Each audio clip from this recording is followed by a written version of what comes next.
Hello बेटा, क्या हाल है आप सबके। बेटा अपना ध्यान रखें, आजकल थोड़ा टफ टाइम चल रहा है, थर्ड वेव की बात हो रही है, तो अपना ध्यान रखें, ठीक है।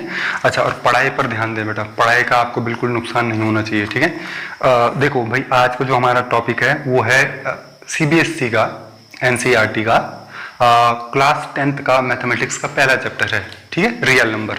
तो भाई सबसे पहले एक काम करते हैं बेटा, थोड़ा सा नंबर सिस्टम के बारे में पता लगाते हैं। देखो हमें पता तो सब कुछ होता है, ये कैसे करते हैं वो कैसे करते हैं, लेकिन छोटी छोटी बातें में मायने रखते हैं बेटा, है ना। कोई पूछ ले आपसे कि रियल नंबर क्या होता है, तो क्या कहोगे कि क्या होता है रियल नंबर, क्या होता है रियल नंबर। बात समझ में आ रही। देखो मैं आपको थोड़ा सा बता देता हूँ, बिल्कुल 2 मिनट में बता देता हूँ कि रियल नंबर क्या होता है, उसके बाद फिर आगे बढ़ जाएंगे। देखो भाई, हमारे पास नंबरों का भी अपनी एक दुनिया है बेटा, नंबरों का भी अपना एक संसार है। जैसे हमारी तुम्हारी फैमिली होती है, उनका भी फैमिली होता है, ठीक है। तो ये सब आपके टिप पे होना चाहिए, क्या होता है प्राइम नंबर, क्या होता है ये नंबर, कंपोजिट नंबर क्या होता है, समझ में, ये सारी बातें पता है। देखो पहला हमारे पास कहानी है नेचुरल नंबर। नेचुरल नंबर को दिखाते हैं n से, और उसमें क्या होता है, उसमें होता है 1 2 3 4 5 6 एंड द सो ऑन। इसको डैश डैश को क्या पढ़ते हैं, एंड द सो ऑन, यानी कि इसी तरह से आगे भी चलता रहेगा, एंडलेस है, खत्म नहीं होगा। बात समझ में आ गई। देखो अगला जो हमारे पास इससे थोड़ा बड़ा फैमिली है वो है होल नंबर। होल नंबर को डिनोट करते हैं W से, उसमें होता है 0 1 2 3 4 5 6 एंड द सो ऑन, ऐसे ही चलता रहेगा। बात समझ में आ गई। उसके बाद आता है इंटीजर। देख रहे हो फैमिली थोड़ा थोड़ा बड़ी होती जा रही है। देखो इंटीजर को दिखाते हैं Z से, किसी किसी बुक में इसको I से भी दिखाते हैं, है ना, तो उसमें कोई घबराने वाली बात नहीं है। ये क्या होता है, 0 प्लस माइनस 1। देखो होल नंबर में जो 1 है वो पॉजिटिव होता है, लेकिन इंटीजर में जो 1 होगा वो पॉजिटिव भी होगा और नेगेटिव भी होगा, दोनों साइन का होगा। बात समझ में, यानी कि यहाँ पॉजिटिव नंबर भी होते हैं और नेगेटिव नंबर भी होते हैं। 0 में कोई प्लस माइनस का साइन नहीं लगाते, क्यों, क्योंकि 0 एक क्या है, न्यूट्रल वैल्यू है। बात समझ में। देखो plus minus 2 plus minus 3 plus minus 4 and the so on. उसके बाद आता है हमारे पास रेशनल नंबर। बताओ भाई जल्दी से, क्या होता है रेशनल नंबर और रेशनल नंबर को किससे डिनोट करते हैं। देखो रेशनल नंबर को दिखाते हैं बेटा Q से, और थोड़ा सा इसके बारे में हम एक लाइन में इसकी डेफिनेशन की तरफ थोड़ा जाना पड़ेगा हमें। देखो अ नंबर, देखो चलो, अ number which can return in the form of P upon Q, where P and Q are integer and Q is not equal to 0। दो बातें हैं, पहली बात ये और दूसरी बात ये। देखो उसने क्या कहा, उसने बहुत सिंपल बात कही, बहुत ही सिंपल बात। देखो क्या कहा उसने कहा कि एक ऐसा number, a number which can return, एक ऐसा नंबर जिसको हम लिख सकें, कैसे, अ number which can return in the form of P upon Q, यानी कि एक ऐसा नंबर जिसके ऊपर भी कुछ हो और जिसके नीचे भी कुछ हो। इसको P कहते हैं, इसको Q कहते हैं। P इसका सिंबल है, कहते वैसे इसको न्यूमरेटर है, इसको डिनोमिनेटर कहते हैं। तो वो कह रहा है कि जिसके ऊपर भी कुछ हो, जिसके नीचे भी कुछ हो, दोनों जगह कुछ ना कुछ होना चाहिए। बात समझ में आ गई। और क्या कह रहा है आगे, P and Q are integer, यानी कि P ऊपर वाला और Q नीचे वाला, दोनों के दोनों इस फैमिली से आना चाहिए। देखो इस फैमिली से बाहर का कोई आदमी नहीं चलेगा, ठीक है। अच्छा Q कैसा होना चाहिए, Q 0 नहीं होना चाहिए, Q is not equal to 0, यानी कि नीचे वाला 0 नहीं होना चाहिए, भले ही ऊपर वाला 0 हो जाए। बात समझ में आ गई। अब क्या ये जो नंबर मैंने लिखा, क्या ये रेशनल नंबर है। अब तुम बहुत सारे बच्चे देख रहे होंगे, वो कह रहे होंगे नहीं सर ये तो रेशनल नंबर नहीं है, क्योंकि इसके नीचे तो कुछ है ही नहीं। अरे महान लोगों, महान छात्रों, बेटा अगर कोई नंबर लिखा हुआ है उसके डिनोमिनेटर में अगर कुछ नहीं है तो वहां 1 सपोज किया जाता है, 1 माना जाता है वहां। यहाँ क्या है, 1 है, तो हुआ ना ये भी रेशनल नंबर। हाँ, ये और बात है कि वो अभी परफेक्ट रेशनल नंबर की फॉर्म में नहीं लिखा हुआ है, लेकिन है तो वो रेशनल नंबर। बात समझ में आई? हाँ, अब मैंने उसको परफेक्ट रेशनल नंबर की फॉर्म में लिख दिया। बात समझ में आ गई? ये रेशनल नंबर है। अगर मैं ऐसा लिखूं, अगर मैं 4/0 लिखूं, क्या ये रेशनल नंबर है? नहीं है, क्योंकि देखो Q 0 नहीं होना चाहिए, जबकि तुम्हारा Q क्या हो गया, 0 हो गया, तो ये रेशनल नंबर नहीं है। अगर मैं 0/4 लिखूं तो क्या ये रेशनल है? बिल्कुल रेशनल नंबर है। ये क्या है, रेशनल नंबर है, क्योंकि Q 0 नहीं होना चाहिए। तुम यहाँ पे क्या कह रहे हो कि Q 0 नहीं होना चाहिए, लेकिन P तो 0 हो सकता है ना। बात समझ में? तो 0 भी एक तरह से क्या है, 0 एक रेशनल नंबर है, 1 भी रेशनल नंबर है, क्योंकि इसके नीचे भी 1 है, इसके नीचे भी 1 है, 2 भी रेशनल नंबर है, 3 भी रेशनल नंबर है, 4 भी रेशनल नंबर है, ये सारे रेशनल नंबर है। समझ में? क्योंकि इसके नीचे भी 1 है, इसके नीचे भी 1 है, इसके नीचे भी 1 है। बात समझ में आ गई? 4/3 रेशनल नंबर है, बिल्कुल है। -4/3 रेशनल नंबर है, बिल्कुल है, क्योंकि ये दोनों के दोनों नंबर इस फैमिली से आते हैं।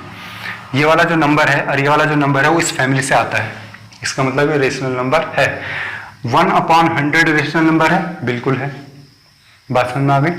ये होता है रेशनल नंबर। अच्छा बेटा, हमेशा जब भी ये चैनल पे आते हो और वीडियो देखते हो तो ऐसा सिर्फ फोन लेके मत बैठा करो बेटा, है ना। फोन होना चाहिए, फोन को कहीं टिका दो, वीडियो ऑन कर दिया, अपने हाथ में क्या रखो, कॉपी रखो, कॉपी रखो, पेन रखो। हाँ, फोन ऐसे आगे, हाँ अच्छा ये कह रहे हैं सर, अच्छा ये जो काम की बातें हैं सट नोट कर ली। बात समझ में आ रही बेटा? ऐसे देखा करो। अच्छा, अब थोड़ा सा आगे बढ़ते हैं। देखो हमने रेशनल तक पढ़ लिया, अब रेशनल के बाद क्या होता है? रेशनल के बाद होता है इर्रेशनल। देखो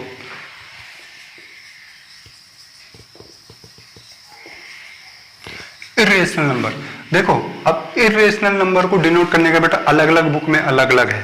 किसी किसी बुक में इसको T से डिनोट करते हैं और किसी किसी बुक में इसे Q बार से डिनोट करते हैं। तो जो आपको अच्छा लगता है वो आप डिनोट कर सकते हैं, ठीक है। जैसे मान लेते हैं हम Q बार से डिनोट कर रहे हैं, इसको Q बार बोलते हैं, Q बार, ठीक है। अच्छा, इर्रेशनल नंबर में क्या होता है? देखो इर्रेशनल नंबर, अरे भाई कौन सा नंबर? वो नंबर, ऐसे सारे के सारे नंबर, अ नंबर, देखो मैं डेफिनेशन लिख देता हूं पहले, a number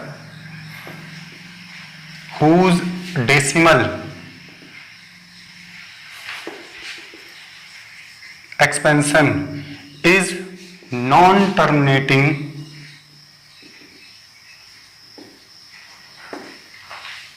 non repeating.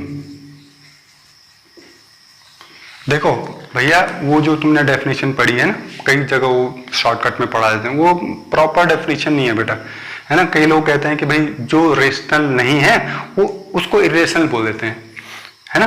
A number which can not be written in the form of P/Q is said to be a irrational number. वो मुझे बहुत प्रॉपर डेफिनेशन नहीं लगता, है ना। ये थोड़ा ज्यादा सही प्रॉपर डेफिनेशन मुझे लगता है कि a number whose decimal expansion, whose decimal expansion is non-terminating, non-repeating। अब ये क्या मामला हुआ कि non-terminating, non-repeating? अरे भैया सट से देखो, 2 मिनट में देखो। देखो मान लो मैं 125 को डिवाइड कर रहा हूं 5 से, तो डिवाइड करूंगा तो क्या होगा, 125 डिवाइड करूंगा तो क्या डिवाइड चलता रहेगा?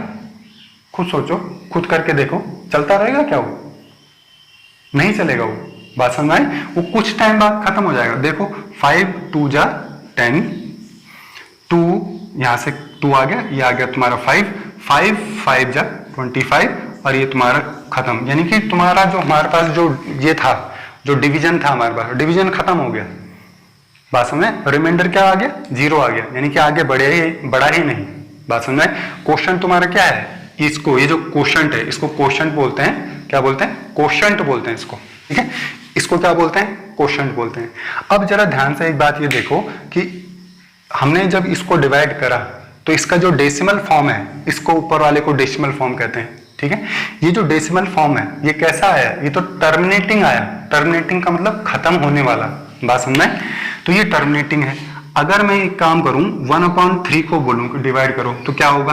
3 को तुम डिवाइड करोगे, जब 3 से डिवाइड करोगे 1 को तो डिवाइड नहीं जाएगा, पॉइंट लगाओगे, 0 बढ़ाओगे, 3 3 जा 9 करोगे, फिर से क्या आ गया 1, पॉइंट लगा हुआ है, बात समझ में आ रही, 3 3 जा 9, तो क्या होगा, ये चलता रहेगा बेटा, खत्म नहीं होगा कभी, बात समझ में। तो इसका डेसिमल फॉर्म 1/3 का डेसिमल फॉर्म कैसा आ रहा है, नॉन टर्मिनेटिंग आ रहा है। लेकिन इसमें एक खास बात है, नॉन टर्मिनेटिंग तो है ये, लेकिन इसमें एक ही नंबर बार बार आ रहा है, देखो 3 3 3 3 3 3 आता रहेगा, 3 बार बार 3 करके देखो, एक बार करके देखो, जब तुम 3 से 1 को डिवाइड करोगे तो एक तो खत्म नहीं होगा, और दूसरा हमारा जो डेसिमल फॉर्म है, डेसिमल फॉर्म में 3 3 3 3 3 3 आता रहेगा, बात समझ में आई। तो इसका डेसिमल फॉर्म कैसा है, 0.33333, यानी कि non terminating, non terminating repeating, इसका डेसिमल फॉर्म ये है, ये कहेंगे इसके डेसिमल फॉर्म को, इसके डेसिमल फॉर्म को क्या कहेंगे, टर्मिनेटिंग डेसिमल फॉर्म। इसका डेसिमल फॉर्म टर्मिनेटिंग है क्योंकि आगे नहीं बढ़ा, कहानी वहीं पे खत्म हो गई थी, रिमाइंडर 0 आ गया था, बात समझे, तो ये टर्मिनेटिंग है, खत्म हो गया, मतलब टर्मिनेटिंग का मतलब होगा खत्म होने वाला। अच्छा ये क्या है, नॉन टर्मिनेटिंग है, खत्म नहीं हो रहा है, लेकिन इसमें एक खास बात है कि रिपीटिंग है, नॉन टर्मिनेटिंग रिपीटिंग, बात समझ में। अच्छा एक आता है तीसरे टाइप का, सोचो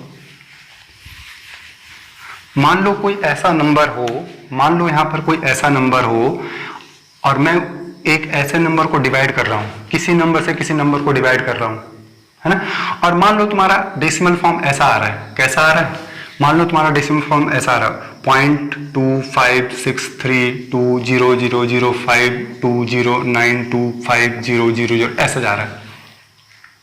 तो देखो एक तो इसका डेसिमल फॉर्म कैसा है, नॉन टर्मिनेटिंग है, खत्म नहीं हो रहा है, देखो चलता जा रहा है, एक तो नॉन टर्मिनेटिंग है, लेकिन इसमें खास बात क्या है, रिपीट नहीं कर रहा है, कोई भी नंबर रिपीट नहीं कर रहा है, तो इसको हम कहेंगे नॉन टर्मिनेटिंग, नॉन रिपीटिंग, बात समझ। तो जो भी नंबर इस पूरी मैथमेटिक्स में, जो भी नंबर इस टाइप का डेसिमल फॉर्म देते हैं उन्हीं को हम क्या कहते हैं, इर्रेशनल नंबर कहते हैं। अब सवाल यहां पर यह है कि ऐसा डेसिमल फॉर्म देता कौन है, देखो मैं तुम्हें बताऊंगा, चिंता वाली बात ही नहीं है। देखो ऐसा डेसिमल फॉर्म यानी कि non terminating non repeating type का डेसिमल फॉर्म ये नंबर देते हैं √2, √3, √5, √6, √7, √8, इस टाइप के जो नंबर है ना, वो नंबर ये जो सारे के सारे नंबर है ना, वो नंबर, ये सारे के सारे नंबर, इनका जो डेसिमल फॉर्म है वो कैसा है, नॉन टर्मिनेटिंग नॉन रिपीटिंग, ये है इनका डेसिमल फॉर्म। और तुमने डेफिनेशन में क्या कहा है कि a number whose decimal form, यानी कि एक ऐसा नंबर जिसका डेसिमल फॉर्म कैसा हो, ऐसा हो, उसको हम क्या कहते हैं, इर्रेशनल नंबर कहते हैं। तो बात समझ में आ गई, इर्रेशनल नंबर क्या है, ये है इर्रेशनल नंबर, ये होते हैं इर्रेशनल नंबर। √3, √2, √3, √4 नहीं होता क्योंकि √4 की वैल्यू आ जाती है ना, वो मैं बताऊंगा तुम्हें धीरे धीरे करके। √5, √6, √7, √8, √9 की भी वैल्यू आ जाती है, ठीक है, √10 हो गया, ये सारे के सारे क्या है, इर्रेशनल नंबर है। बात समझ में आ गई। अब जरा ध्यान से देखो,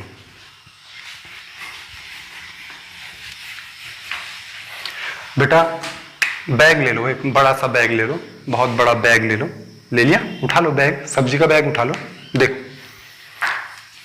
देखो देखो क्या है कहानी, यहां देखो, मान लो मैं कोई बैग ले रहा हूं, इतना बड़ा बैग, ये बैग ले रहा हूं मैं,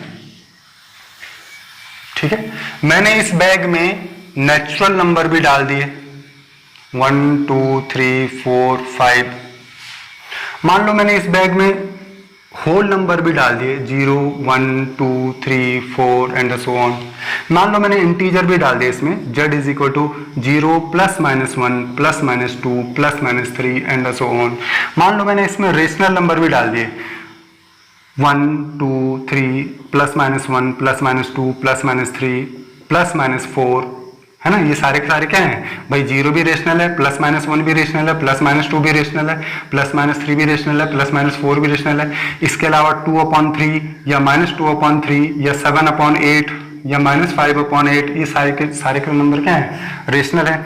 और इसके अलावा मान लो मैंने इसमें इरेशनल नंबर भी डाल दिए, √2, √3, √5, √6, और ये सारे के सारे नंबर डाल दिए। समझ में, सारे के सारे नंबर मैंने इस थैले में भर दिए। इसी को ही रियल नंबर कहते हैं। तो रियल नंबर अभी तक, जब तक तुम 10th स्टैंडर्ड में हो, अब तक रियल नंबर सबसे बड़ा नंबरों का फैमिली है, जिसमें क्या आ जाते हैं, जिसमें सारे नंबर आ जाते हैं, रेशनल भी आ जाता है, इरेशनल भी आ जाता है। इसको शॉर्ट फॉर्म में ऐसे भी लिखते हैं कि Q प्लस Q बार। भाई तुम जरा ध्यान से देखो, जो Q है, ये जो Q है, इस Q में तो सब कुछ आ गया ना, नेचुरल नंबर भी आ गए, होल नंबर भी आ गए, है ना, इंटीजर भी आ गए, सारे आ गए इसमें तो, है ना।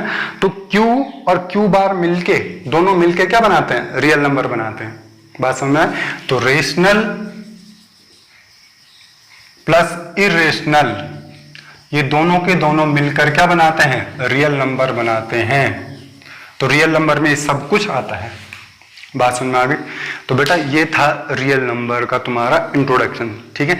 कल हम आएंगे यूक्लिड पे। यूक्लिड के बारे में थोड़ा सा एक मजेदार बात पता लगाएंगे, ठीक है। यूक्लिड की तुम्हें फोटो दिखाएंगे, यूक्लिड कैसे दिखते थे, कहाँ के थे, थोड़ा सा मुझे इस तरह से थोड़ा सा पढ़ना पसंद है बेटा, है ना। कौन किसने बनाया, कोई यूक्लिड तुम थ्योरम पढ़ रहे हो, है ना, पाइथागोरस पढ़ रहे हो, पाइथागोरस थ्योरम पढ़ रहे हो, और तुम्हें पाइथागोरस के बारे में पता ही नहीं है, तो ये थोड़ा ठीक बात नहीं है। तो यूक्लिड के बारे में पता लगाएंगे और उनकी एक बहुत इंपॉर्टेंट एल्गोरिथम पढ़ेंगे। कल मिलते हैं।